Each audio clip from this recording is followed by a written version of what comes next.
वहीं कोलकाता में पुलिस से भिड़े बीजेपी कारकुनान। रोड शो रोकने के दौरान पुलिस से झड़प हुई है। पुलिस का बैरिकेड तोड़ने की कोशिश की गई। त्रिपुरा के सीएम के रोड शो को रोकने का इल्जाम लगाया जा रहा है।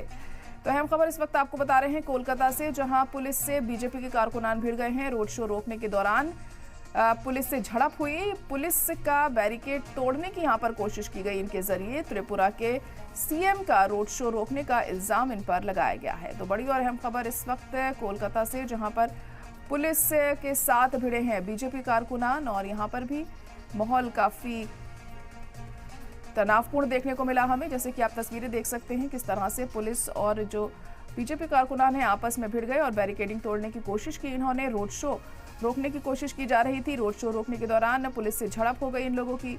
पुलिस का बैरिकेड तोड़ने की कोशिश यहां पर इनके जरिए की गई। त्रिपुरा के सीएम के रोड शो को ये रोकने की कोशिश कर रहे थे और उसी के चलते पुलिस जवान जो यहां पर मौजूद थे उनसे इनका जो झड़प है वो देखने को मिली। तो कोलकाता में ये वाकया देखने को मिला था जब पुलिस और बीजेपी कारकुनान आपस में भिड़ गए, क्योंकि ये रोड शो रोकने की कोशिश कर रहे थे और इन्होंने बैरिकेडिंग भी तोड़ दी थी। इसकी कोशिश करी उन्होंने, जिसके बाद पुलिस ने भी एक्शन लेते हुए इन पर लाठियां भाजनी शुरू की और यहाँ पुलिस और बीजेपी कारकुनान के बीच झड़प देखने को मिली।